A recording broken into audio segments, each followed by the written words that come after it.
ಜೀವನದ ಮುಂದಿನ 5 ದಿನಗಳ ನಿಖರವಾದ ಹವಾಮಾನ ವರದಿ ಸಿಕ್ಕರೆ ಹೇಗಿರುತ್ತೆ ಅಂತ ಒಮ್ಮೆ ಯೋಚನೆ ಮಾಡಿ. ಹೌದು, ಅದೊಂದು ದೊಡ್ಡ ಕುತೂಹಲ ಅಲ್ವಾ? ಖಂಡಿತ. ಅಂದ್ರೆ ಇವತ್ತು ಮಳೆ ಬರುತ್ತೆ, ನಾಳೆ ಬಿಸಿಲಿರುತ್ತೆ ಅಂತ ಹೇಳೋ ಬದಲು ಮುಂದಿನ 5 ದಿನ 100ಕ್ಕೆ 100 ಆರ್ಥಿಕ ಲಾಭ ಆಗುತ್ತೆ ಅಂತ ಹೇಳಿದ್ರೆ ಹೇಗಿರುತ್ತೆ? ಓ, ಆರ್ಥಿಕ ಲಾಭದ ವರದಿ. ಹೌದು ಹೌದು. ನಾಳೆ ಯಾರೋ ಒಬ್ಬರು ನಿಗೂಢ ಮಹಿಳೆಯಿಂದ ನಿಮ್ಮ ಜೀವನದಲ್ಲಿ ದೊಡ್ಡ ಸಹಾಯ ಸಿಗುತ್ತೆ ಅಂತ ಯಾರಾದರೂ ಭವಿಷ್ಯ ನುಡಿದ್ರೆ ಹೇಗಿರುತ್ತೆ ಅಂತ. ಮನುಷ್ಯನಿಗೆ ಯಾವಾಗಲೂ ಆ ನಾಳೆ ಏನಾಗುತ್ತೆ ಅನ್ನೋ ಕುತೂಹಲ ಇದ್ದೇ ಇರುತ್ತೆ ಅಲ್ವಾ? ನಮಸ್ಕಾರ. ಇವತ್ತಿನ ಈ ಆಳವಾದ ವಿಶ್ಲೇಷಣೆಗೆ ಸ್ವಾಗತ. ನಮಸ್ಕಾರ. ಇವತ್ತು ನಮ್ಮ ಮುಂದಿರೋ ಮೂಲವಸ್ತು ವೃಶ್ಚಿಕ ರಾಶಿಯವರ ಭವಿಷ್ಯ, ಆರ್ಥಿಕ ಪ್ರಗತಿ ಮತ್ತು ಅದೃಷ್ಟ ಅನ್ನೋ ಒಂದು ಕುತೂಹಲಕಾರಿ ಜ್ಯೋತಿಷದ ಮಾಹಿತಿ. ಹೌದು, ಇದೊಂದು ಒಂಥರ ತುಂಬಾ ಇಂಟ್ರೆಸ್ಟಿಂಗ್ ಆಗಿರೋ ವಿಷಯ ನೋಡಿ. ಇದು ವೃಶ್ಚಿಕ ರಾಶಿಯವರಿಗೆ ಬರುವ ಮುಂದಿನ 5 ದಿನಗಳ ವಿಶೇಷ ಕಾಲಘಟ್ಟದ ಬಗ್ಗೆ, ಆಮೇಲೆ ಗ್ರಹಗಳ ಪ್ರಭಾವ ಮತ್ತೆ ಅವರಿಗೆ ಒದಗಿ ಬರೋ ಆರ್ಥಿಕ ಲಾಭದ ಬಗ್ಗೆ ವಿವರವಾಗಿ ಹೇಳುತ್ತೆ. ನಿಜ. ಆದ್ರೆ ಚರ್ಚೆ ಶುರು ಮಾಡೋಕ್ ಮುನ್ನ ನಾವೊಂದು ಮಾತನ್ನ ಸ್ಪಷ್ಟ ಮಾಡ್ಕೋಬೇಕು. ನಾವಿಲ್ಲಿ ಜ್ಯೋತಿಷ್ಯನ ಕುರುಡಾಗಿ ನಂಬೋಕ್ಕೂ ಬಂದಿಲ್ಲ, ಅಥವಾ ಇದನ್ನ ಸಂಪೂರ್ಣವಾಗಿ ತಳ್ಳಿ ಹಾಕೋದಕ್ಕೂ ಬಂದಿಲ್ಲ. ಖಂಡಿತ. ನಮ್ಮ ಉದ್ದೇಶ ಏನಪ್ಪಾ ಅಂದ್ರೆ, ಈ ಮಾಹಿತಿಯಲ್ಲಿರೋ ಆಸಕ್ತಿದಾಯಕ ಅಂಶಗಳೇನು, ಇದರ ಹಿಂದಿರೋ ಮನೋವಿಜ್ಞಾನ ಅಂದ್ರೆ ಸೈಕಾಲಜಿ ಏನು ಅನ್ನೋದನ್ನ ಅರ್ಥ ಮಾಡ್ಕೊಳ್ಳೋದು. ಹೌದು, ಕಷ್ಟದ ದಿನಗಳು ಮುಗಿದು ಒಳ್ಳೆ ದಿನಗಳು ಬರ್ತಿವೆ ಅನ್ನೋ ಭರವಸೆನ ಮನುಷ್ಯನ ಮನಸ್ಸು ಹೇಗೆ ಸ್ವೀಕರಿಸುತ್ತೆ ಅನ್ನೋದನ್ನ ಬಿಡಿಸ್ ನೋಡ್ಬೇಕು ನಾವಿಲ್ಲಿ. ಸರಿ, ಇದನ್ನ ಸ್ವಲ್ಪ ಆಳವಾಗಿ ನೋಡೋಣ. ಮೊದಲಿಗೆ ಈ ಮೂಲ ಮಾಹಿತಿಯಲ್ಲಿ ವೃಶ್ಚಿಕ ರಾಶಿಯವರ ಮೂಲ ಸ್ವಭಾವದ ಬಗ್ಗೆ ತುಂಬಾ ಚೆನ್ನಾಗಿ ವಿವರಿಸಿದ್ದಾರೆ. ಇವರು ಅಪಾರ ಬುದ್ಧಿವಂತರು, ಚುರುಕು ಮತ್ತೆ ತುಂಬಾ ಧೈರ್ಯಶಾಲಿಗಳು ಅಂತ ಹೇಳಲಾಗಿದೆ. ಅವರ ಮೂಲ ಗುಣಲಕ್ಷಣಗಳು. ಹೌದು. ಇವರ ಬಗ್ಗೆ ಒಂದು ಸ್ವಾರಸ್ಯಕರವಾದ ವಿಷಯ ಅಂದ್ರೆ, ಇವರು ಯಾರಿಗೂ ಮೋಸ ಮಾಡಲ್ವಂತೆ. ಆದ್ರೆ ತಮಗೆ ಯಾರಾದ್ರೂ ಮೋಸ ಮಾಡಿದ್ರೆ ಅವರನ್ನ ಸುಮ್ನೆ ಬಿಡಲ್ಲ ಅಲ್ವಾ? ಖಂಡಿತ ಸುಮ್ನೆ ಬಿಡಲ್ವಂತೆ. ನನ್ಗಿದು ಹೇಗನ್ನಿಸ್ತು ಅಂದ್ರೆ, ಇವರ ಮನಸ್ಸು ಒಂದು ಜ್ವಾಲಾಮುಖಿ ಇದ್ಹಾಗೆ. ಹೊರಗಡೆ ನೋಡೋಕೆ ಪ್ರಶಾಂತವಾದ ಬೆಟ್ಟದ ಥರ ಕಂಡ್ರೂ ಒಳಗೆ ಸದಾ ಕುದಿಯೋ ಬೆಂಕಿ ಇರುತ್ತೆ ಗೊತ್ತಾ, ಹಾಗಿದೆ. ನಿಖರವಾದ ಹೋಲಿಕೆ ಇದು. ಆ ಒಳಗೆ ಕುದಿಯುವ ಬೆಂಕಿಯೇ ಅವರ ನಿಜವಾದ ಶಕ್ತಿಯಲ್ವಾ? ನಿಜ. ಮಾಹಿತಿಯ ಪ್ರಕಾರ ಇಲ್ಲಿ ಮಂಗಳ ಅಥವಾ ಮಾರ್ಸ್ ಗ್ರಹ ಇವರ ಅಧಿಪತಿ. ಈ ನಿರ್ದಿಷ್ಟ 5 ದಿನಗಳಲ್ಲಿ ಮಂಗಳನ ಪ್ರಭಾವದಿಂದ ಇವರ ಉತ್ಸಾಹ, ವೇಗ ಮತ್ತು ದೃಢ ಸಂಕಲ್ಪ ತುಂಬಾ ಹೆಚ್ಚಾಗತ್ತೆ ಅಂತ ಹೇಳಲಾಗಿದೆ. ಓ, ಮಂಗಳನ ಪ್ರಭಾವ. ಹೌದು. ಅಂದ್ರೆ ಇಲ್ಲಿಯವರೆಗೂ ಕೆಲವು ಕನಸುಗಳು ಈಡೇರಿಲ್ಲ, ಕೆಲವು ಕೆಲಸಗಳು ಮಧ್ಯದಲ್ಲೇ ನಿಂತು ಹೋಗಿವೆ. ಅಂದ್ರೆ ಆ ಕಷ್ಟಗಳೆಲ್ಲ ಈಗ ದೂರವಾಗುವ ಸಮಯ ಬಂದಿದೆ ಅಂತ ಈ ಮೂಲಗಳು ತಿಳಿಸ್ತವೆ. ಇಲ್ಲೇ ನನಗೊಂದು ಪ್ರಶ್ನೆ ಬರೋದು ನೋಡಿ. ಮೊನ್ನೆವರೆಗೂ ದೊಡ್ಡ ಗೋಡೆಯಂತೆ ಅಥವಾ ಬೆಟ್ಟದಂತೆ ಕಾಣ್ತಿದ್ದ ಸಮಸ್ಯೆಗಳು ದಿಢೀರಂತ ಸಣ್ಣ ಕಲ್ಲುಗಳ ತರ ಹೇಗೆ ಕಾಣೋಕ್ ಶುರುವಾಗುತ್ತೆ? ಇದು ಮಂಗಳ ಗ್ರಹ ಮಾಡೋ ಮ್ಯಾಜಿಕ್ ಅಂತ ಒಪ್ಕೊಳ್ಳೋಕೆ ಸ್ವಲ್ಪ ಕಷ್ಟ ಆಗೋದಲ್ವಾ? ಇದರ ಹಿಂದೆ ಏನಾದ್ರೂ ಮಾನಸಿಕ ಪ್ರಕ್ರಿಯೆ ಇದೆಯಾ? ಖಂಡಿತ ಇದೆ. ಇದನ್ನ ನಾವು ಸ್ವಲ್ಪ ದೊಡ್ಡ ಮಟ್ಟದಲ್ಲಿ ನೋಡಿದ್ರೆ, ಇಲ್ಲಿ ಗ್ರಹಗತಿಗಳು ಮನುಷ್ಯನ ಮೆದುಳಿನ ಮೇಲೆ ಹೇಗೆ ಕೆಲಸ ಮಾಡ್ತವೆ ಅನ್ನೋದು ಅರ್ಥವಾಗುತ್ತೆ. ಅಂದ ಹೇಗೆ? ಮನೋವಿಜ್ಞಾನದಲ್ಲಿ ಇದನ್ನ ನಾವು ಪ್ಲಾಸಿಬೋ ಎಫೆಕ್ಟ್ ಅಥವಾ ಕನ್ಫರ್ಮೇಷನ್ ಬಯಾಸ್ ಅಂತ ಕರಿತೀವಿ. ಮನುಷ್ಯನಿಗೆ ನನ್ನ ಟೈಮ್ ಈಗ ಚೆನ್ನಾಗಿದೆ, ಗ್ರಹಗಳು ನನ್ನ ಪರವಾಗಿವೆ ಅನ್ನೋ ಬಲವಾದ ನಂಬಿಕೆ ಬಂದಾಗ, ಆ ನಂಬಿಕೆಯಿಂದಲೇ ಬದಲಾವಣೆ ಶುರುವಾಗುತ್ತೆ. ಹೌದು, ಖಂಡಿತ. ಆತನ ಮೆದುಳಿನಲ್ಲಿ ಸಕಾರಾತ್ಮಕ ರಾಸಾಯನಿಕಗಳು ಬಿಡುಗಡೆ ಆಗ್ತವೆ. ಆ ಆತ್ಮವಿಶ್ವಾಸ ಹೆಚ್ಚಾದಾಗ ಸಹಜವಾಗಿಯೇ ಮಾತಿನಲ್ಲಿ ಶಕ್ತಿ ಬರುತ್ತೆ, ನಡವಳಿಕೆಯಲ್ಲಿ ಒಂದು ದೃಢತೆ ಬರುತ್ತೆ ನೋಡಿ. ಅರ್ಥ ಆಗ್ತಿದೆ. ಸಮಸ್ಯೆಗಳು ಚಿಕ್ಕದಾಗೋದು ಗ್ರಹಗಳಿಂದಲೋ ಅಲ್ಲವೋ, ಆದ್ರೆ ಆ ಭರವಸೆ ಮನುಷ್ಯನಿಗೆ ರಿಸ್ಕ್ ತಗೊಳ್ಳೋ ಧೈರ್ಯ ಕೊಡುತ್ತೆ. ಆ ಧೈರ್ಯವೇ ಅಡೆತಡೆಗಳನ್ನ ಪುಡಿ ಮಾಡುತ್ತೆ. ವಾವ್! ಅಂದ್ರೆ ಆ ಭರವಸೆಯೇ ಅವರ ನಡವಳಿಕೆಯನ್ನ ಬದಲಾಯಿಸುತ್ತೆ ಮತ್ತು ಆ ನಡವಳಿಕೆ ಫಲಿತಾಂಶವನ್ನ ಬದಲಾಯಿಸುತ್ತೆ. ನಿಖರವಾಗಿ. ಇದು ನಿಜಕ್ಕೂ ಅದ್ಭುತವಾದ ವಿಶ್ಲೇಷಣೆ. ಸರಿ, ಈಗ ಅವರ ಆಂತರಿಕ ಶಕ್ತಿ ಹೆಚ್ಚಾದ ಬಗ್ಗೆ ಮಾತಾಡಿದ್ವಿ. ಆದರೆ ಈ ಮೂಲ ಮಾಹಿತಿಯಲ್ಲಿ ಮತ್ತೊಂದು ರೋಚಕವಾದ ವಿಷಯ ಇದೆ. ಆರ್ಥಿಕ ಬದಲಾವಣೆಗಳ ಬಗ್ಗೆ ಅಲ್ವಾ? ಹೌದು. ಆರ್ಥಿಕ ಬದಲಾವಣೆಗಳ ಬಗ್ಗೆ ಹೇಳ್ತಾ 3 ದೊಡ್ಡ ಸಿಹಿ ಸುದ್ದಿಗಳು ಬರ್ತವೆ ಅಂತಾರೆ. ಇಲ್ಲೇ ನೋಡಿ, ವಿಷಯ ನಿಜಕ್ಕೂ ಕುತೂಹಲಕಾರಿಯಾಗೋದು. ಒಬ್ಬ ನಿಗೂಢ ಮಹಿಳೆಯ ಪ್ರವೇಶದ ಬಗ್ಗೆ ಇಲ್ಲಿ ಪ್ರಸ್ತಾಪ ಮಾಡಿದ್ದಾರೆ. ಓ, ದ ಮಿಸ್ಟ್ರಿ ವುಮನ್. ಹೌದು. ಆ ಮಹಿಳೆ ತಾಯಿಯಾಗಿರ್ಬೋದು, ಹೆಂಡತಿಯಾಗಿರ್ಬೋದು, ಸಹೋದರಿ ಅಥವಾ ಇಲ್ಲಿವರೆಗೆ ನಾವು ಗಮನಿಸ್ತಿರೋ ವ್ಯಕ್ತಿ ಕೂಡ ಆಗಿರ್ಬೋದು. ಆಕೆಯ ಸಲಹೆಗಳು, ನಿರ್ಧಾರಗಳು ಲಕ್ಷ್ಮೀದೇವಿಯ ಕೃಪೆಯಂತೆ ಆರ್ಥಿಕ ಸ್ಥಿರತೆ ತರ್ತಾವೆ ಅಂತ ಹೇಳಲಾಗಿದೆ. ಇದು ಕೇಳೋಕೆ ಹೇಗಿದೆ ಅಂದ್ರೆ ನಮ್ಮದೇ ಮನೆಯಲ್ಲಿ ನಮ್ಮ ಕಣ್ಣು ಮುಂದೆಯೇ ಇದ್ದು ನಮಗೆ ಗೊತ್ತಿಲ್ಲದ ಒಂದು ಲಾಟ್ರಿ ಟಿಕೆಟ್ ದಿಢೀರ್ನೆ ಸಿಕ್ಕ ಹಾಗೆ ಇದೆ. ಹೌದು, ಆ ಲಾಟ್ರಿ ಟಿಕೆಟ್ ಬೇರೆಲ್ಲೂ ಇಲ್ಲ, ನಮ್ಮದೇ ಸಂಬಂಧಗಳಲ್ಲಿದೆ ಅನ್ನೋದು ಇಲ್ಲಿನ ಸಾರಾಂಶ ಅಲ್ವಾ? ಆದ್ರೆ ಇದನ್ನು ಕೇಳಿದಾಗ ನಿಮ್ಮ ಮನಸ್ಸಿಗೇನನ್ನಿಸ್ತು?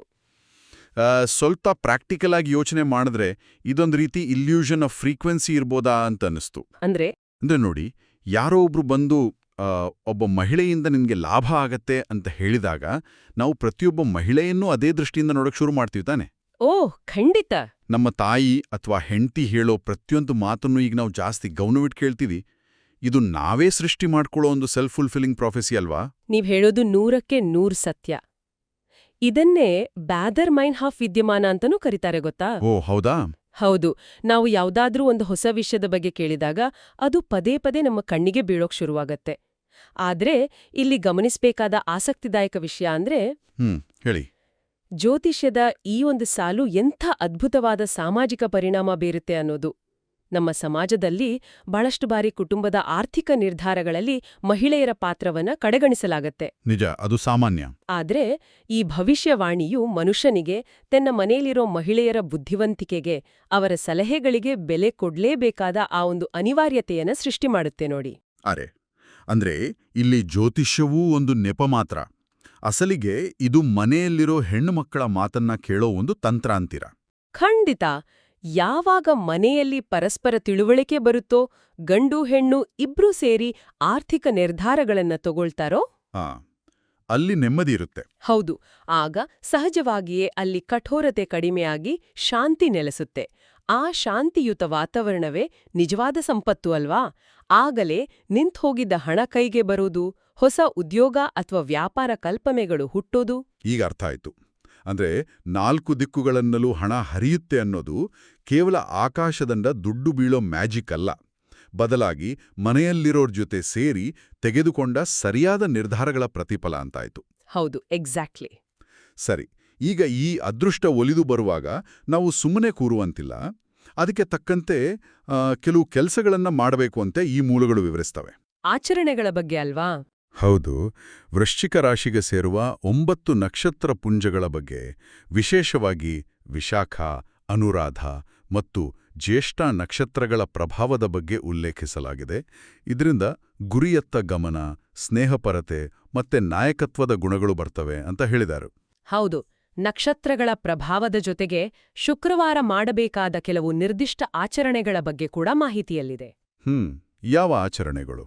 ಲಕ್ಷ್ಮೀದೇವಿಗೆ ಗುನ್ನೇರ ಹೂವು ಅಥವಾ ಕೆಂಪು ಹೂವುಗಳಿಂದ ಪೂಜೆ ಮಾಡಬೇಕು, ಮನೆಯನ್ನು ಧೂಳು ಇಲ್ಲದಂತೆ ಅತ್ಯಂತ ಸ್ವಚ್ಛವಾಗಿಟ್ಕೊಳ್ಬೇಕು, ತುಳಸಿ ಗಿಡದ ಬಳಿ ದೀಪ ಹಚ್ಚಿ 11 ಪ್ರದಕ್ಷಿಣೆ ಹಾಕಬೇಕು, ಆಮೇಲೆ 5 ಜನ ಭಿಕ್ಷುಕರಿಗೆ ದಾನ ಮಾಡಬೇಕು ಎಂಬ ನಿಖರವಾದ ಸೂಚನೆಗಳಿವೆ.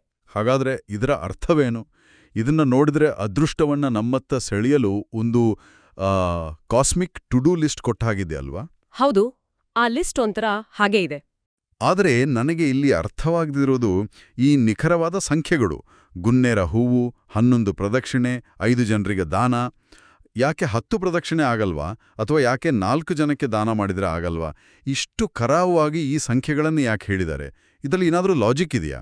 ನೋಡಿ, ಇದೊಂದು ತುಂಬ ಮುಖ್ಯವಾದ ಪ್ರಶ್ನೆಯನ್ನ ಹುಟ್ಟಾಕತ್ತೆ. ನಾವು ಈ ಆಚರಣೆಗಳನ್ನ ಕೇವಲ ಕೆಲಸಗಳಾಗಿ ಅಥವಾ ಮೂಢನಂಬಿಕೆಯಾಗಿ ನೋಡಬಾರ್ದು. ಮತ್ತೆ ಹೇಗ್ ನೋಡಬೇಕು? ಇದರ ಹಿಂದಿನ ಬಿಹೇವಿಯರಲ್ ಸೈಕಾಲಜಿ ಅಂದ್ರೆ ನಡವಳಿಕೆಯ ಮನೋವಿಜ್ಞಾನವನ್ನ ಗಮನಿಸಬೇಕು. ಉದಾಹರಣೆಗೆ ಆ 11 ಪ್ರದಕ್ಷಿಣೆ ಹಾಕೋದು, ಇದನ್ನ ಮನೋವಿಜ್ಞಾನದಲ್ಲಿ ಗ್ರೌಂಡಿಂಗ್ ಟೆಕ್ನಿಕ್ ಅಂತ ಕರೀತಾರೆ. Grounding technique. ಹೌದು. ಮನುಷ್ಯನ ಮನಸ್ಸು ಆತಂಕದಲ್ಲಿದ್ದಾಗ ಭವಿಷ್ಯದ ಬಗ್ಗೆ ಯೋಚಿಸ್ತಾ ಕಂಗಾಲಾಗಿರುತ್ತಲ್ವಾ? ಆದ್ರೆ ಒಂದು ತುಳಸಿ ಗಿಡದ ಸುತ್ತ ಸರಿಯಾಗಿ 1, 2, 3 ಅಂತ 11 ಬಾರಿ ಲೆಕ್ಕ ಇಟ್ಕೊಂಡು ಸುತ್ತಬೇಕು ಅಂದಾಗ ನಮ್ಮ ಮೆದುಳು ಅನಿವಾರ್ಯವಾಗಿ ಪ್ರಸ್ತುತ ಕ್ಷಣಕ್ಕೆ ಬಂದು ನಿಲ್ತುತ್ತೆ. ನಿಖರವಾಗಿ, ಅಂದ್ರೆ ಪ್ರೆಸೆಂಟ್ ಮೂಮೆಂಟ್ಗೆ ಬಂದ್ ನಿಲ್ತುತ್ತೆ. ಇದು ಧ್ಯಾನ ಮಾಡಿದಷ್ಟೇ ಪರಿಣಾಮಕಾರಿ ನೋಡಿ. ಅಂದ್ರೆ ನಮ್ಮ ಓಡೋ ಮನಸ್ಸಿಗೆ ಒಂದು ಬ್ರೇಕ್ ಹಾಕೋಕೆ ಕೊಟ್ಟಿರೋ ಟಾಸ್ಕ್ ಇದೆಯಾ? ಇದು ನಿಜಕ್ಕೂ ಹೊಸ ದೃಷ್ಟಿಕೋನ. ಮತ್ತೆ ಆ 5 ಜನಕ್ಕೆ ದಾನ ಮಾಡೋ ವಿಷಯ. 5 ಜನರಿಗೆ ದಾನ ಮಾಡೋದು ಕೇವಲ ಹಣ ಕೊಡೋ ಪ್ರಕ್ರಿಯೆ ಅಲ್ಲ. ಅದು ಮನುಷ್ಯನ ಅಹಂಕಾರವನ್ನ ಅಂದ್ರೆ ಈಗೋವನ್ನ ಕರಗಿಸೋ ಒಂದು ವಿಧಾನ. ಅಹಂಕಾರ ಕರಗಿಸೋದಾ? ಹೌದು. ನಾವು ಯಶಸ್ಸಿನ ಹಾದಿಯಲ್ಲಿದ್ದಾಗ ನಮಗೆ ಎಲ್ಲೋ ಒಂದು ಕಡೆ ಅಹಂಕಾರ ಬರೋ ಸಾಧ್ಯತೆ ಇರುತ್ತೆ ಅಲ್ವಾ? ಆದ್ರೆ ಕೆಳಸ್ತರದ 5 ಜನರನ್ನ ಹುಡುಕಿ ಅವರ ಕಷ್ಟಕ್ಕೆ ಸ್ಪಂದಿಸಿದಾಗ ನಮಗೆ ನಾವೇ ಎಷ್ಟೋ ಪುಣ್ಯವಂತಲು ಅಂತ ನನ್ಸುತ್ತೆ. ಖಂಡಿತ. ಆ ಕೃತಜ್ಞತಾ ಭಾವ ನಮ್ಮ ಆಲೋಚನೆಗಳನ್ನ ಇನ್ನಷ್ಟು ಸ್ಪಷ್ಟಪಡಿಸುತ್ತೆ. ನಿಜ. ಇನ್ನು ಸ್ವಚ್ಛತೆ, ದೀಪ ಹಚ್ಚುವುದು ಮತ್ತು ನಿರ್ದಿಷ್ಟ ಹೂವುಗಳ ಬಳಕೆ ಇವೆಲ್ಲವೂ ನಮ್ಮ ಮನೆಯಲ್ಲಿ ಒಂದು ದೇವಸ್ಥಾನದಂತಹ ಸಕಾರಾತ್ಮಕ ವಾತಾವರಣ ಅಥವಾ ಪಾಸಿಟಿವ್ ಆಂಬಿಯಂಟ್ ಸ್ಪೇಸ್ ಸೃಷ್ಟಿಸುವ ಮಾನಸಿಕ ತಂತ್ರಗಳು. ಹೌದು. ಬ್ರೋಕನ್ ವಿಂಡೋಸ್ ಥಿಯರಿ ಅಂತ ಇದೆಯಲ್ಲ, ಕಸ, ಅವ್ಯವಸ್ಥೆ ಮತ್ತು ಧೂಳು ಮನುಷ್ಯನಿಗೆ ಅರಿವಿಲ್ಲದೇ ಒಂದು ರೀತಿಯ ನಕಾರಾತ್ಮಕತೆಯನ್ನ, ಸೋಮಾರಿತನವನ್ನ ತರ್ತವೆ ಅಲ್ವಾ? ಖಂಡಿತ ತರ್ತವೆ. ಅದೇ ಮನೆಯಲ್ಲಿ ಧೂಳು ತೆಗೆದು ಕೆಂಪು ಹೂವುಗಳನ್ನಿಟ್ಟು ದೀಪ ಹಚ್ಚಿದ ತಕ್ಷಣ ನಮ್ಮ ಮೈಂಡ್ಸೆಟ್ ಕೂಡ ಫ್ರೆಶ್ ಆಗುತ್ತೆ. ಅಕ್ಷರಶಃ ಸತ್ಯ. ಪರಿಸರ ಬದಲಾದಾಗ ಮನಸ್ಥಿತಿ ಬದಲಾಗುತ್ತೆ, ಮನಸ್ಥಿತಿ ಬದಲಾದಾಗ ನಮ್ಮ ಕೆಲಸದ ಗುಣಮಟ್ಟ ಬದಲಾಗುತ್ತೆ. ಇದು ತುಂಬಾ ಸರಳವಾದ ಲಾಜಿಕ್. ಸರಿ, ಈಗ ಎಲ್ಲವೂ ಒಳ್ಳೆಯದೇ ಆಗ್ತಿದೆ ಅಂತ ಅಂದ್ಕೊಳ್ಳೋಣ. ಆದ್ರೆ ಈ ಮೂಲ ಮಾಹಿತಿಯಲ್ಲಿ ನಾವು ವಹಿಸಬೇಕಾದ ಕೆಲವು ಎಚ್ಚರಿಕೆಗಳ ಬಗ್ಗೆ ಕೂಡ ಹೇಳಿದ್ದಾರೆ. ಹೌದು, ಅದೃಷ್ಟದ ಜೊತೆ ಎಚ್ಚರಿಕೆ ಕೂಡ ಮುಖ್ಯ. ಯಶಸ್ಸು ಬಂದಾಗ ಸಹಜವಾಗಿಯೇ ಅಸೂಯೆಪಡುವವರಿರ್ತಾರೆ. ಹಾಗಾಗಿ ಕೆಟ್ಟ ಕಣ್ಣು ಅಂದ್ರೆ ಈವಿಲ್ ಐ ಬೀಳದಂತೆ ಕಾಲಿಗೆ ಕಪ್ಪು ದಾರ ಕಟ್ಕೊಳ್ಬೇಕು ಅಂತ ಹೇಳಿದ್ದಾರೆ. ಆದ್ರೆ ಇಲ್ಲೊಂದು ಭಾರೀ ತಮಾಷೆ ಮತ್ತೆ ವಿರೋಧಾಭಾಸದ ವಿಷಯ ಇದೆ ನೋಡಿ. ಕಾಲಿಗೆ ಕಪ್ಪು ದಾರ ಕಟ್ಟಬೇಕು ಅಂತಾರೆ, ಆದ್ರೆ ಇದೇ 2 ದಿನಗಳಲ್ಲಿ ಕಪ್ಪು ಬಟ್ಟೆ ಧರಿಸಬಾರ್ದು ಅಂತಾನೂ ಎಚ್ಚರಿಕೆ ಕೊಟ್ಟಿದ್ದಾರೆ. ಓ ಹೌದಲ್ವಾ? ಇದು ಹೇಗಿದೆ ಅಂದ್ರೆ, ಮನೆಗೆ ದುಬಾರಿ ಸೆಕ್ಯೂರಿಟಿ ಸಿಸ್ಟಮ್ ಹಾಕ್ಸಿ, ಆದರೆ ಸೆಕ್ಯೂರಿಟಿ ಗಾರ್ಡ್ಗೆ ಯೂನಿಫಾರ್ಮ್ ಮಾತ್ರ ಹಾಕ್ಬೇಡಿ ಅಂದಾಗೆ ಇದೆ. ಈ ವಿರೋಧಾಭಾಸದ ಬಗ್ಗೆ ನೀವೇನ್ ಹೇಳ್ತೀರಿ? ಹೌದು, ಮೇಲ್ನೋಟಕ್ಕೆ ಇದು ವಿರೋಧಾಭಾಸದಂತೆ ಖಂಡಿತ ಕಾಣುತ್ತೆ. ನಾವಿದ್ರ ಬಗ್ಗೆ ಸ್ವಲ್ಪ ವಾದ ಕೂಡ ಮಾಡಬಹುದು. ಆದ್ರೆ ಈ ನಂಬಿಕೆಗಳ ಹಿಂದಿನ ಸಾಂಸ್ಕೃತಿಕ ಹಿನ್ನೆಲೆಯನ್ನ ನಾವು ಬಿಡಿಸಿ ನೋಡಬೇಕು. ಓ, ಸಾಂಸ್ಕೃತಿಕ ಹಿನ್ನೆಲೆ. ಹೌದು, ನಮ್ಮ ಸಂಸ್ಕೃತಿಯಲ್ಲಿ ಕಪ್ಪು ಬಣ್ಣಕ್ಕೆ 2 ರೀತಿಯ ಅರ್ಥಗಳಿವೆ. ಕಪ್ಪು ದಾರವನ್ನ ಕಾಲಿಗೆ ಕಟ್ಕೊಳ್ಳೋದು ಒಂದು ರಕ್ಷಣಾ ಕವಚವಿದ್ದಂತೆ. ಅಂದ್ರೆ ಅದು ಬೇರೆಯವರ ನಕಾರಾತ್ಮಕ ಶಕ್ತಿಯನ್ನ ಅಥವಾ ಕೆಟ್ಟ ದೃಷ್ಟಿಯನ್ನ ಹೀರ್ಕೊಳ್ಳುತ್ತೆ, ಅಬ್ಸರ್ವ್ ಮಾಡ್ಕೊಳ್ಳುತ್ತೆ ಅನ್ನೋ ನಂಬಿಕೆ. ಅಂದ್ರೆ ಕಪ್ಪು ದಾರ ಒಂದ್ ರೀತಿ ಸ್ಪಾಂಜ್ ತರ ಕೆಲಸ ಮಾಡುತ್ತೆ ಅಂತನಾ? ನಿಖರವಾಗಿ. ಆದ್ರೆ ಅದೇ ಕಪ್ಪು ಬಟ್ಟೆಯನ್ನ ಇಡೀ ದೇಹಕ್ಕೆ ಧರಿಸಿದಾಗ ಅದು ನಮ್ಮ ಉತ್ಸಾಹನ ಕುಗ್ಗಿಸುತ್ತೆ ಅಲ್ವಾ? ಹೌದು, ನಾವು ಹೊರಗಡೆ ಸೂಸ್ಬೇಕಾದ ಎನರ್ಜಿಯನ್ನ ಅದು ತಡೆ ಹಿಡಿಯುತ್ತೆ. ಅದರ ಬದಲಾಗಿ ಹಸಿರು, ಕೆಂಪು, ಹಳದಿ, ನೀಲಿ, ಬಿಳಿ, ಗುಲಾಬಿ ಇಂತಹ ಪ್ರಕಾಶಮಾನವಾದ ಅದೃಷ್ಟದ ಬಣ್ಣಗಳನ್ನು ಧರಿಸಿದಾಗ ಆ ಮನುಷ್ಯ ಸಕಾರಾತ್ಮಕ ಶಕ್ತಿಯನ್ನ ಹೊರಸುತ್ತಾನೆ. ಓ, ಕಲರ್ ಸೈಕಾಲಜಿ. ಹೌದು, ಕಲರ್ ಸೈಕಾಲಜಿಯಲ್ಲೂ ಇದು ಪ್ರೂವ್ ಆಗಿದೆ. ಬ್ರೈಟ್ ಕಲರ್ಸ್ ಹಾಕೊಂಡಾಗ ನಮ್ಮ ಮೂಡ್ ತಾನಾಗಿ ಉಲ್ಲಾಸದಿಂದಿರುತ್ತೆ ಅನ್ನೋದು ಇದರ ಹಿಂದಿನ ಲೆಕ್ಕಾಚಾರ. ಇದರ ಜೊತೆಗೆ 3, 7, 9 ಅದೃಷ್ಟದ ಸಂಖ್ಯೆಗಳು ಅಂತ ಹೇಳಿದ್ದಾರೆ. ಮತ್ತು ಹೊಸ ಕೆಲಸವನ್ನ ಶುಕ್ರವಾರ ಅಥವಾ ಭಾನುವಾರ ಶುರು ಮಾಡಬೇಕು ಅನ್ನೋ ಸೂಚನೆ ಕೂಡ ಇದೆ. ಈ ಬಣ್ಣಗಳು ಮತ್ತು ಸಂಖ್ಯೆಗಳ ಆಚೆಗೆ ಅವರು ಕೊಟ್ಟಿರೋ ಒಂದು ಅತಿದೊಡ್ಡ ಎಚ್ಚರಿಕೆ ಅಂದ್ರೆ ಕೋಪವನ್ನ ನಿಯಂತ್ರಿಸಬೇಕು ಅನ್ನೋದು. ಮೂಲದಲ್ಲಿ ಹೇಳಿರೋ ಹಾಗೆ ವೃಶ್ಚಿಕ ರಾಶಿಯವರು ಸ್ವಭಾವತಃ ತುಂಬಾ ಭಾವುಕರು. ಎಷ್ಟು ಆಳವಾಗಿ ಪ್ರೀತಿಸ್ತಾರೋ ಅಷ್ಟೇ ಬಲವಾಗಿ ಕೋಪಗೊಳ್ತಾರಲ್ವಾ? ಹೌದು, ತುಂಬಾ ಭಾವುಕರು. ಈ ಕೋಪದ ಬಗ್ಗೆ ಯಾಕೆಷ್ಟು ಒತ್ತು ಕೊಟ್ಟಿದ್ದಾರೆ ನೋಡಿ, ಇದು ಇಡೀ ಮಾಹಿತಿಯಲ್ಲೇ ಅತ್ಯಂತ ಮುಖ್ಯವಾದ ಪಾಯಿಂಟ್ ಅಂತ ನಾನ್ ಹೇಳ್ತೀನಿ. ಎಲ್ಲಕ್ಕಿಂತ ಹೆಚ್ಚಾಗಿ ವೃಶ್ಚಿಕ ರಾಶಿಯವರ ಅತಿದೊಡ್ಡ ಶತ್ರು ಅಂದ್ರೆ ಆ ಕೋಪ. ಕೋಪದಲ್ಲಿ ತೆಗೆದುಕೊಳ್ಳುವ ನಿರ್ಧಾರಗಳು ದೊಡ್ಡ ಮಟ್ಟದ ನಷ್ಟವನ್ನ ಉಂಟು ಮಾಡಬಹುದು. ನಿಜ, ಕೋಪದಲ್ಲಿ ಬುದ್ಧಿ ಕೆಲಸ ಮಾಡಲ್ಲ. ಖಂಡಿತ. ನೀವು ಗಮನಿಸಿರಬಹುದು, ಮನುಷ್ಯನಿಗೆ ಎಲ್ಲವೂ ಒಲಿದು ಬರ್ತಿರುವಾಗ ಆತನಿಗೆ ಅರಿವಿಲ್ಲದೆಯೇ ಒಂದು ರೀತಿಯ ದುಡುಕುತನ ಶುರುವಾಗುತ್ತೆ. ಹಾಗಾಗಿ ಎಲ್ಲವೂ ತಮ್ಮ ಪರವಾಗಿರುವಾಗ, ಯಶಸ್ಸು ಕೈಗೆಟುವಾಗ ಆ ಕೋಪವನ್ನ ನಿಯಂತ್ರಿಸಿ ತಾಳ್ಮೆ ಬೆಳೆಸ್ಕೊಳ್ಳಲು ನೀಡಿದ ಅತ್ಯುತ್ತಮ ಸಲಹೆ ಇದು. ನಾವು ಎಷ್ಟೇ ಅದೃಷ್ಟವಂತರಾಗಿದ್ರೂ, ಎಷ್ಟೇ ಪೂಜೆ ಪುನಸ್ಕಾರಗಳನ್ನ ಮಾಡಿದ್ರೂ ನಮ್ಮ ನಡವಳಿಕೆಯೇ ಅಂತಿಮವಾಗಿ ನಮ್ಮ ಯಶಸ್ಸನ್ನ ಕಾಯ್ದುಕೊಳ್ಳುತ್ತೆ ಅನ್ನೋದನ್ನ ಇದು ಒತ್ತಿ ಹೇಳುತ್ತೆ. ಒಟ್ಟಾರೆಯಾಗಿ ಹೇಳೋದಾದರೆ, ವೃಶ್ಚಿಕ ರಾಶಿಯವರಿಗೆ ಇದೊಂದು ಸುವರ್ಣ ಅವಕಾಶ. ಮಂಗಳೇನ ಶಕ್ತಿಯಿಂದ ಬರುವ ಧೈರ್ಯ, ಮನೆಯ ಮಹಿಳೆಯರ ಬೆಂಬಲ ಮತ್ತು ಸಲಹೆಗೆ ಕೊಡುವ ಮನ್ನಣೆ, ಆಮೇಲೆ ದಾನ ಧರ್ಮದಿಂದ ಬರುವ ಮಾನಸಿಕ ನೆಮ್ಮದಿ ಹಾಗೂ ಕೋಪವನ್ನು ಬಿಟ್ಟು ತಾಳ್ಮೆಯಿಂದಿರೋದ್ರಿಂದ ಒಂದು ಹೊಸ ಜೀವನವನ್ನೇ ರೂಪಿಸ್ಕೊಳ್ಬೋದು ಅನ್ನೋದು ಈ ಮೂಲದ ಸಂಪೂರ್ಣ ಸಾರಾಂಶ ಅಲ್ವಾ? ಅಕ್ಷರಶಃ ಸತ್ಯ. ಈ ಮಾಹಿತಿಯನ್ನ ನಾವು ಕೇವಲ ಜ್ಯೋತಿಷ್ಯದ ಚೌಕಟ್ಟಿನಲ್ಲಿ ಅಂದ್ರೆ ಆ 5 ದಿನಗಳಿಗೆ ಮಾತ್ರ ಸೀಮಿತ ಮಾಡಿ ನೋಡ್ಬೇಕಿಲ್ಲ. ದೈನಂದಿನ ಜೀವನಕ್ಕೆ ಇದರ ಅನ್ವಯಿಸುವಿಕೆ ಬಹಳ ಅದ್ಭುತವಾಗಿದೆ. ಖಂಡಿತ. ಜ್ಯೋತಿಷ್ಯವನ್ನ ನಂಬ್ತಾರೋ ಬಿಡ್ತಾರೋ, ಮನೆಯನ್ನ ಸ್ವಚ್ಛವಾಗಿಟ್ಕೊಳ್ಳುವುದು, ಅನಗತ್ಯ ಕೋಪ ಕಡಿಮೆ ಮಾಡಿಕೊಳ್ಳುವುದು, ಕಷ್ಟದಲ್ಲಿರುವವರಿಗೆ ದಾನ ಮಾಡುವುದು ಮತ್ತು ಕುಟುಂಬದ ಮಹಿಳೆಯರನ್ನ ಹಾಗೂ ಅವರ ನಿರ್ಧಾರಗಳನ್ನ ಗೌರವಿಸುವುದು, ಇವೆಲ್ಲವೂ ಯಾವ ವ್ಯಕ್ತಿಗೆ ಪ್ರತಿದಿನವೂ ಒಳ್ಳೆಯದೇ ಮಾಡುತ್ತೆ ಅನ್ನೋದನ್ನ ನಾವೆಲ್ಲರೂ ನೆನಪಿನಲ್ಲಿಡಬೇಕು. ನಿಜವಾದ ಮಾತು. ಇದು ಕೇವಲ 5 ದಿನಗಳ ಅದೃಷ್ಟದ ಕಥೆಯಲ್ಲ, ಇದು ಉತ್ತಮ ಜೀವನ ಶೈಲಿಗೆ ಬೇಕಾದ ಒಂದು ಪಾಠ ಅಲ್ವಾ? ನಿಜಕ್ಕೂ ಅರ್ಥಗರ್ಭಿತವಾದ ಮಾತುಗಳು. ಕಾರ್ಯಕ್ರಮವನ್ನ ಮುಗಿಸುವ ಮುನ್ನ ಒಂದು ಆಲೋಚನೆ ನಮ್ಮ ಮನಸ್ಸಿಗೆ ಬರುತ್ತೆ ನೋಡಿ. ನಾವು ಆರಂಭದಲ್ಲಿ ನಮ್ಮ ಜೀವನದ ಹವಾಮಾನ ವರದಿ ಬಗ್ಗೆ ಮಾತಾಡಿದ್ವಿ ಅಲ್ವಾ? ಹೌದು ಹೌದು. ಗ್ರಹಗಳು ನಮಗೆ ಒಳ್ಳೇದು ಮಾಡಲು ಅಥವಾ ನಮ್ಮ ಅದೃಷ್ಟ ಬದಲಾಯಿಸಲು ಕೇವಲ 5 ದಿನಗಳ ಡೆಡ್ಲೈನ್ ಕೊಟ್ಟಿವೆ ಅಂತ ನಂಬಿ ನಾವು ನಮ್ಮ ಕೋಪ ಬಿಟ್ಟು, ಮನೆ ಸ್ವಚ್ಛ ಮಾಡಿ, ದಾನ ಧರ್ಮ ಮಾಡಿ ಇಷ್ಟೆಲ್ಲ ಸಕಾರಾತ್ಮಕ ಬದಲಾವಣೆ ಮಾಡ್ಕೊಳ್ತೇವೆ ಎಂದಾದ್ರೆ ನಮ್ಮ ಇಡೀ ಜೀವನವೇ ಆ 5 ದಿನಗಳ ಅದೃಷ್ಟದ ಕಾಲ ಅಂತ ನಂಬಿ ಪ್ರತಿದಿನವೂ ಇದೇ ರೀತಿ ಭರವಸೆಯಿಂದ, ತಾಳ್ಮೆಯಿಂದ, ಸಕಾರಾತ್ಮಕತೆಯಿಂದ ಬದುಕಿದ್ರೆ ಏನಾಗಬಹುದು? ನಮ್ಮ ಭವಿಷ್ಯದ ಆ ಮಂಜು ಕವಿದ ಹಾದಿ ಪ್ರತಿದಿನವೂ ಎಷ್ಟು ಸ್ಪಷ್ಟವಾಗಿರ್ಬೋದು ಅಲ್ವಾ? ಒಮ್ಮೆ ಯೋಚಿಸಿ. ಮುಂದಿನ ಆಳವಾದ ವಿಶ್ಲೇಷಣೆಯಲ್ಲಿ ಮತ್ತೊಂದು ಕುತೂಹಲಕಾರಿ ವಿಷಯದೊಂದಿಗೆ ಸಿಗೋಣ. ವಂದನೆಗಳು. ವಂದನೆಗಳು.